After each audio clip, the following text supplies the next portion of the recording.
Hello बच्चों, JPIC digital study में आपका स्वागत है। कैसे हैं आप लोग? आशा करते हैं आप लोग बहुत अच्छे होंगे, घर पे होंगे और सेफ होंगे। डियर स्टूडेंट्स, आज के इस वीडियो में हम अपने एक्सरसाइज 5.3 को सॉल्व करने वाले हैं। डियर स्टूडेंट्स, आप लोगों ने देखा कि अभी तक हमने जो अपने कैलकुलस की यूनिट को स्टार्ट किया है उसमें कॉन्टिन्यूटी के बारे में, डिफरेंशियबिलिटी के बारे में हम लोगों ने डिस्कस किया। साथ ही साथ एक्सरसाइज 5.2 तक हम लोगों ने सॉल्व कर लिया है। उससे रिलेटेड वीडियो मैंने आपको प्रोवाइड कराया, साथ ही साथ उसका सोल्यूशन भी PDF के फॉर्म में हमने प्रोवाइड करा दिया है। तो आज के इस वीडियो में बच्चों हम लोग डिस्कस करेंगे एक्सरसाइज 5.3 के बारे में। उसके पहले हम आपको याद दिला दें कि हमने आपको सिखाया है अस्पष्ट फलनों का आकलन करना।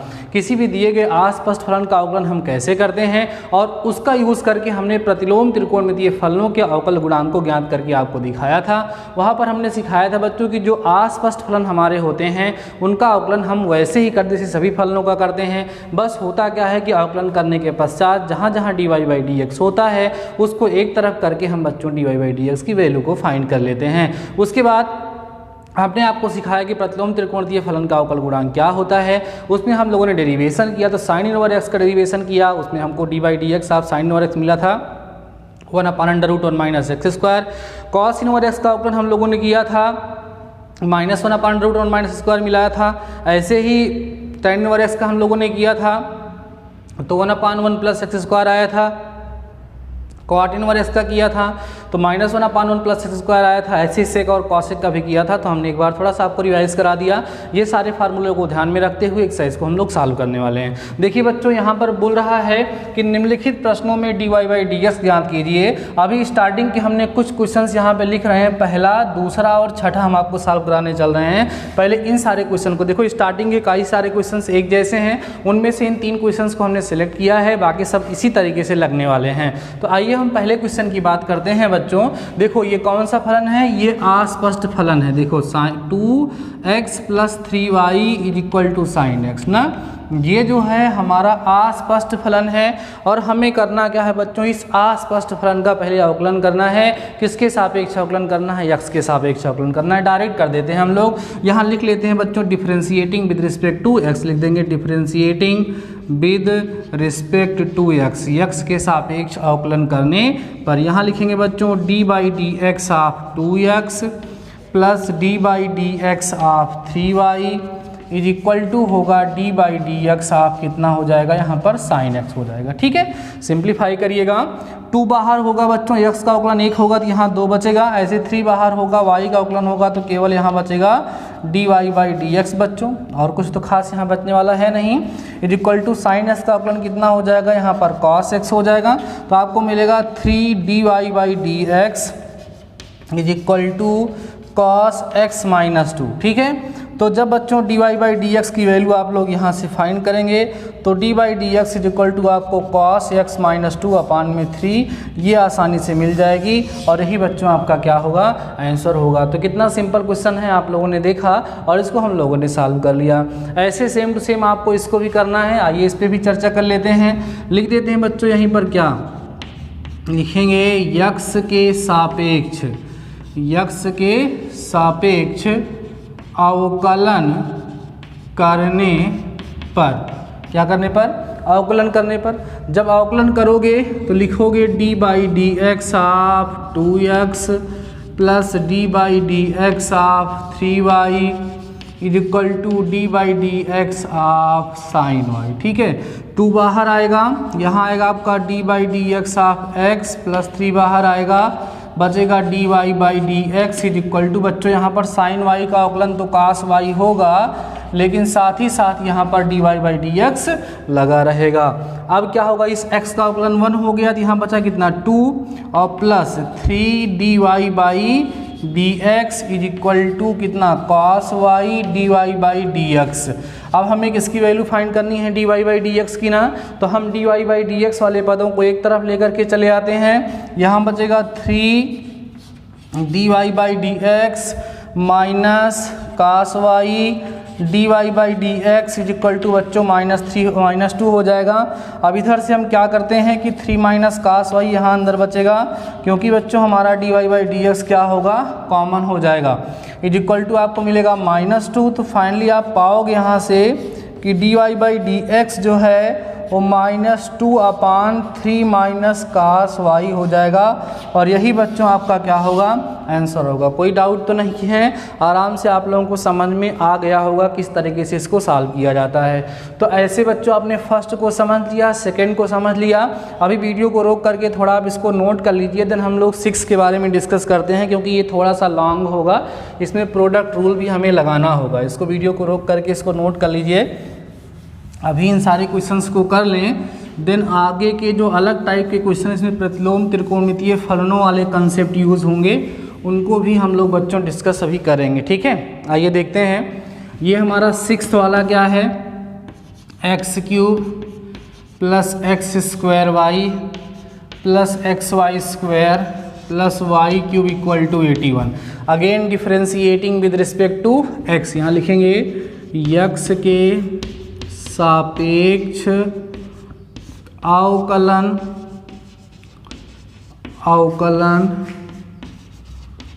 करने पर। ठीक, तो क्या मिलेगा, d/dx of x³ plus d/dx of x² plus d/dx of xy² plus d/dx of y³ is equal to d/dx of 81। इतनी बातें समझ में आई आप लोगों को।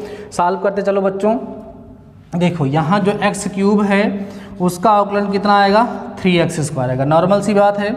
अब सर यहाँ आपको प्रोडक्ट रूल लगाना पड़ेगा, गुणे का सूत्र। कैसे, प्रथम फलन दूसरे का अवकलन धन दूसरा फलन और प्रथम का अवकलन।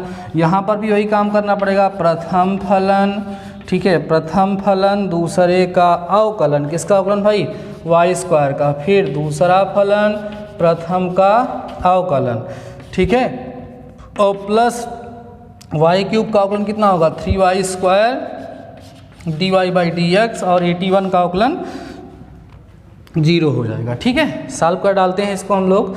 बच्चों यहाँ पर बचेगा आपके पास 3x² प्लस यहाँ तो x² dy/dx आ ही गया है, और प्लस बच्चों यहाँ हो जाएगा 2xy। सर कैसे हो जाएगा, इस x² का अवकलन करोगे तो 2x आएगा, यहाँ हो गया 2xy। ठीक है, यहाँ पर भी होगा 2xy, लेकिन बच्चों यहाँ लगा रहेगा कौन, dy/dx, प्लस यहाँ बचेगा आपके पास y²। ठीक है, क्या बचेगा, y² plus 3y² dy/dx is equal to 0।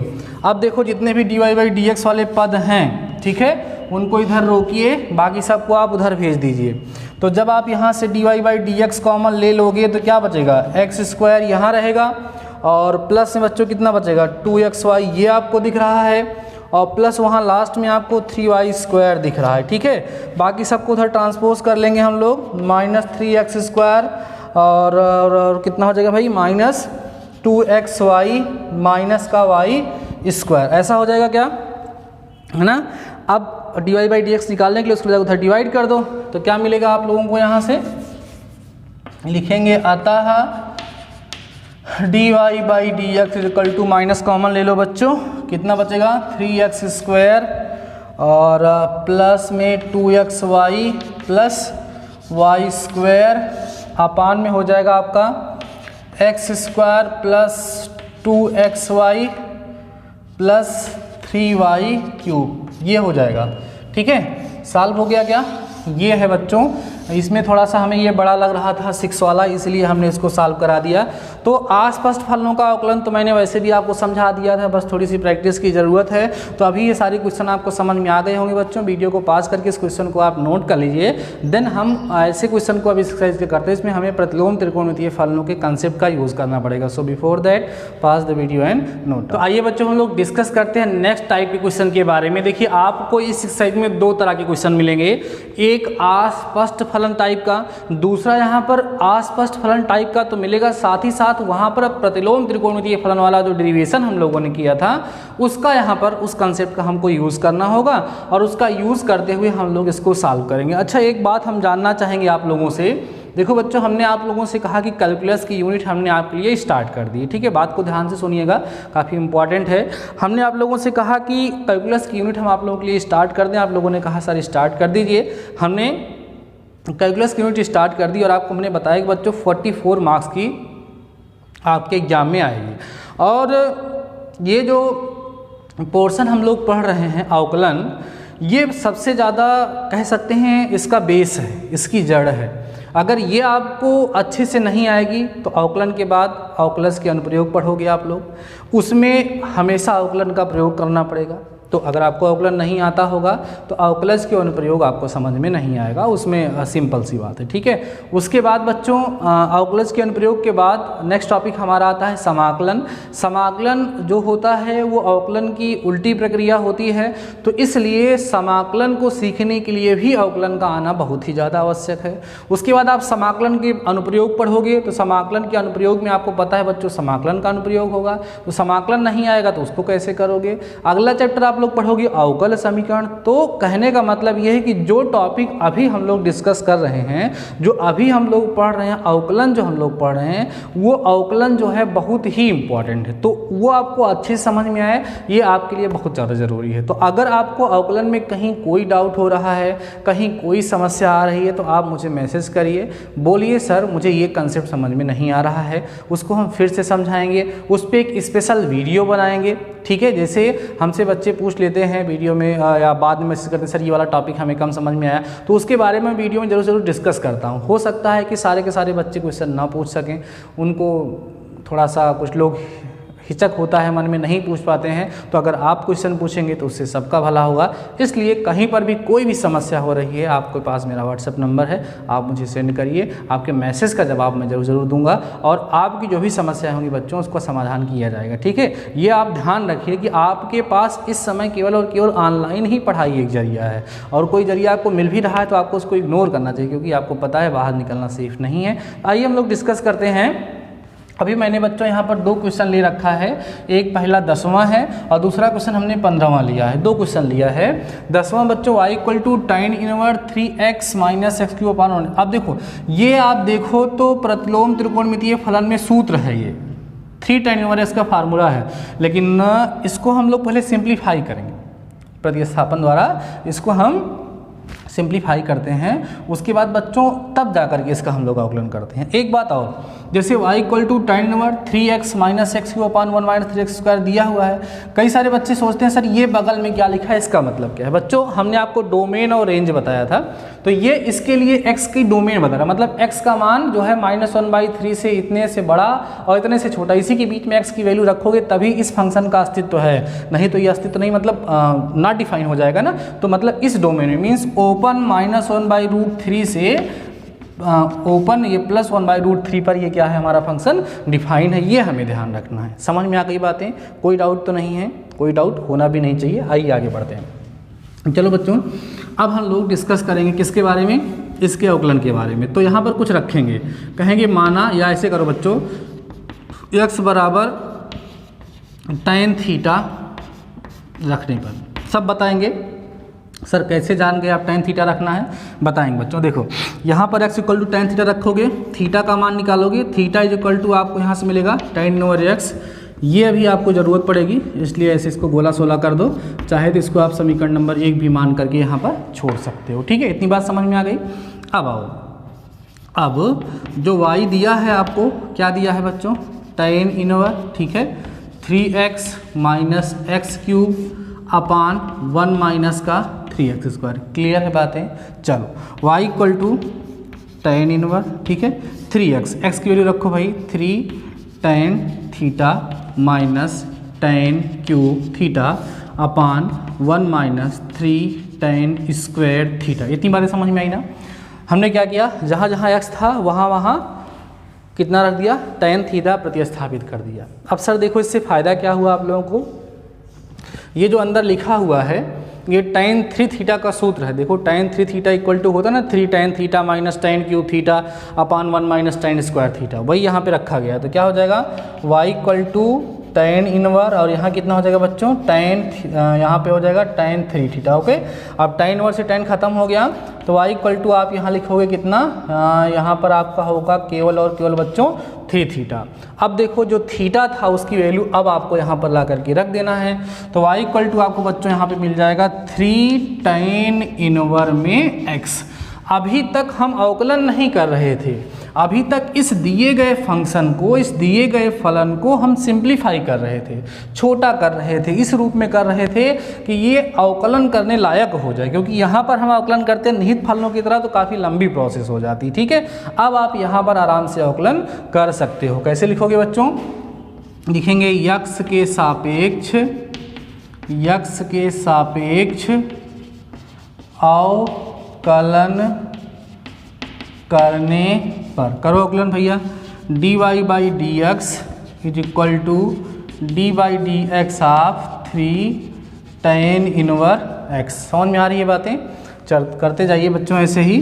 तो dy by D x is equal to 3 बाहर हो जाए तो मिलेगा d by D x of tan inverse x. अब tan इनवर एक्स के अवकलन का सूत्र आपको बताया गया 1/1 प्लस एक्स स्क्वायर। तो यहाँ से आपको मिलेगा dy by D x is equal to 3 into 1/1 plus X square. तो फाइनली आपको यहाँ से मिलेगा dy by D x is equal to 3/1 plus का एक्स स्क्वायर। बच्चों ये आपका क्या होगा? आंसर हो जाएगा। क्लियर हो गई बातें? तो ये इतना आसान सा क्वेश्चन था, बट यहाँ पर आप लोगों ने देखा कि प्रतिलोम त्रिकोणमितीय फलन का कॉन्सेप्ट भी लगा है।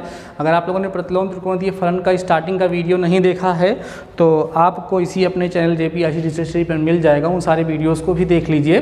वैसे हमने बार बार आपसे कहा है कि एक्सरसाइज 2.1 जिसमें मुख्य मान दिए गए हैं केवल उतना ही आपके सिलेबस में है, लेकिन उसके आगे भी मैंने डिस्कस किया था। मुझे पता था सिलेबस, मतलब उस समय पता चल चुका था कि सिलेबस में से हट गया है, फिर भी मैंने डिस्कस किया था क्योंकि उसका यूज़ होता है, ठीक है। तो अभी ये क्वेश्चन आपको समझ में आ गया बच्चों। अभी आप लोग एक काम करिए, वीडियो को पास करके इस क्वेश्चन को आप लोग नोट कर लीजिए, देन हम डिस्कस करते हैं क्वेश्चन नंबर 15 के बारे में। को भी कुछ ऐसे ही लगने वाला है, but before that pass the video and note down. बच्चों हम लोग देख लेते हैं नेक्स्ट क्वेश्चन हमारा यहाँ पे जो हमने लिख रखा है। क्या लिखा है बच्चों? सेक इनवर, ठीक है। y इक्वल टू था यहाँ पर, मिट गया होगा, ठीक है। क्या हो जाएगा? y इक्वल टू बच्चों सेक इनवर 1/2x स्क्वायर माइनस 1 लिखा हुआ है। साथ ही साथ जो बगल में लिखा है वो उसका डोमेन लिखा हो तो आप लोग समझ ही रहे होंगे। हाँ, एक बात हमने आपको नहीं बताया कि हम कैसे जाने कि सर वहाँ x equal to tan theta रखना है। बच्चों आपको ट्रिग्नोमेट्रिक आइडेंटिटीज़ जो पढ़ाई गई थी क्लास 11th में, त्रिकोणमितीय समीकरण जो आप लोग पढ़े थे उन्हीं का यूज़ हो रहा है, तो आपको याद होंगी। देखो सिंपल सी बात है, आपको प्रतिलोम त्रिकोणमितीय फलन में मैंने पढ़ाया था कि यहाँ सेक इनवर है तो अंदर सेक थीटा आना चाहिए। अब आप सोचो यहाँ पे क्या रखोगे कि यहाँ सेक बन जाए। यहाँ सेक तब बनेगा जब बच्चों नीचे कॉस बनेगा। यहाँ कॉस कब बनेगा? सोचो कॉस कब बनेगा भाई? यहाँ पर आप कॉस अभी बना नहीं सकते हो, तो कॉस थीटा ही आपको रखना पड़ेगा। बट रखने के बाद हम चेक करेंगे क्या करना। वैसे आपको ट्रिक के रूप में बता दें, जहाँ 1 प्लस एक्स स्क्वायर टाइप का दिखेगा वहाँ पर tan या कॉट हमेशा रखा जाता है, ठीक है। जहाँ पर 1 माइनस एक्स स्क्वायर टाइप का दिखेगा वहाँ पर साइन या कॉस हमेशा रखा जाता है। कैसे सर? जैसे मतलब 1 प्लस एक्स स्क्वायर टाइप का कहीं दिखेगा तो एक्स इक्वल टू हमेशा वहाँ tan थीटा या कॉट थीटा रखेंगे। 1 माइनस एक्स स्क्वायर टाइप का वहाँ साइन या कॉस रखेंगे। एक्स स्क्वायर माइनस 1 टाइप का दिखेगा तो वहाँ सेक या कॉसेक रखेंगे। उसका फायदा क्या होता है कि यहाँ tan रखने पर 1 प्लस tan स्क्वायर आपस में कनेक्ट होकर के सेक या कॉसेक बन जाता है। tan या कॉट रखते हो तो यहाँ साइन और कॉस रखते हो तो 1 माइनस वाला फार्मूला बन जाता है सर्वसम क्या। ऐसे ही सेक और कॉसेक रखने पर बात समझ में आ रही ना, तो वो चीज़ यहाँ पर यूज़ होती है। तो फाइनली हमने आपको बताया कि यहाँ पर आप कॉस थीटा प्रतिस्थापित करिए। एक्स बराबर कॉस थीटा रखने पर जब आप यहाँ पे कॉस थीटा रखोगे तो थीटा इक्वल टू बच्चों यहाँ से कितना मिलेगा? कॉस इनवर एक्स आप लोगों को यहाँ से मिल जाएगा। तो आप यहाँ पे वैल्यू पुट कर दोगे तो y इक्वल टू बच्चों कितना मिलेगा आपको? सेक इनवर, ठीक है, 1/2 कॉस स्क्वायर थीटा माइनस 1। तो 2 कॉस स्क्वायर थीटा माइनस 1 बच्चों कॉस 2 थीटा का फार्मूला होता है। तो y इक्वल टू हो जाएगा सेक इनवर 1/ कॉस का कितना हो गया? 2 थीटा, कॉस 2 थीटा हो गया। अब ये ऊपर जाएगा तो y इक्वल टू हो जाएगा बच्चों कितना? सेक इनवर, ठीक है, सेक इनवर हो जाएगा आपका कितना? सेक इनवर सेक 2 थीटा हो जाएगा। सेक इनवर से सेक भाई साहब नहीं रहेंगे तो y इक्वल टू बच्चों कितना आ जाएगा? 2 थीटा आ जाएगा। इतनी बातें समझ में आ गई आप लोगों को। तो y इक्वल टू 2 थीटा आ गया। अब थीटा का मान आपको रखना है। थीटा का मान कितना है? कॉस इनवर x रख दीजिए। y equal to 2 cos inverse x, x के सापेक्ष अवकलन कर दीजिए, मिलेगा dy by D x is equal to 2 तो बाहर ही हो जाएगा, d by D x of cos inverse x यहाँ रहेगा ही। तो dy by D x is equal to आपको मिल जाएगा 2 यहाँ पे हो जाएगा 2/√1 माइनस एक्स का स्क्वायर और यही बच्चों आपका क्या होगा, आंसर होगा। क्लियर है बातें, समझ में आ गया है, कोई दिक्कत आपको नहीं है। देखो बच्चों हर तरह के 1-2 क्वेश्चन हमने आपको बताए हैं, बाकी एक्सरसाइज में और भी क्वेश्चन हैं। देखो अभी आप बच्चों इंटरमीडिएट में पहुंच गए हो, आप 11th में नहीं हो, 10th में नहीं हो, 9th में नहीं हो, 12th में हो, मतलब 12th में हो तो 12th में हो, तो आपको ज़्यादा से ज़्यादा क्वेश्चन खुद से सॉल्व करने की ज़रूरत है, क्योंकि अगर सारे क्वेश्चन हम करा देंगे तो फिर आप अपने माइंड का यूज़ नहीं करेंगे। हमेशा प्रयास करिए कि मैथ्स में ज़्यादा से ज़्यादा क्वेश्चन आप खुद से सॉल्व करिए। अगर मैंने आपको कंसेप्ट सिखा दिया, मीन्स किसी भी एक्सरसाइज के इंट्रोडक्शन के बारे में अगर हमने आपके साथ डिस्कस कर दिया है, तो उस एक्सरसाइज को आप खुद से सॉल्व करने का प्रयास करिए कि वह एक्सरसाइज हम खुद से सॉल्व करेंगे। समझ रहे हैं आप लोग हमारी बात को? ठीक है, कोई दिक्कत तो नहीं है। चलो भाई, अब हम लोगों ने समझ लिया है बच्चों असंयुक्त फलनों का अवकलन, और उसके साथ साथ हम लोगों ने सीख लिया है प्रतिलोम त्रिकोणमितीय फलनों का अवकलन। अब इसका यूज़ करते हुए हम लोग एक्सरसाइज 5.3 तक पहुंच गए और उसको कंप्लीट भी कर लिए। आप लोग भी इसको अपनी नोट्स में आराम से कंप्लीट कर लीजिए। नेक्स्ट वीडियो में नेक्स्ट टॉपिक के साथ हम लोग मिलेंगे। तब तक के लिए शानदार रहिए, मस्त रहिए और पढ़ते रहिए। मिलते हैं नेक्स्ट वीडियो के साथ, तब तक अपना ख्याल रखिए।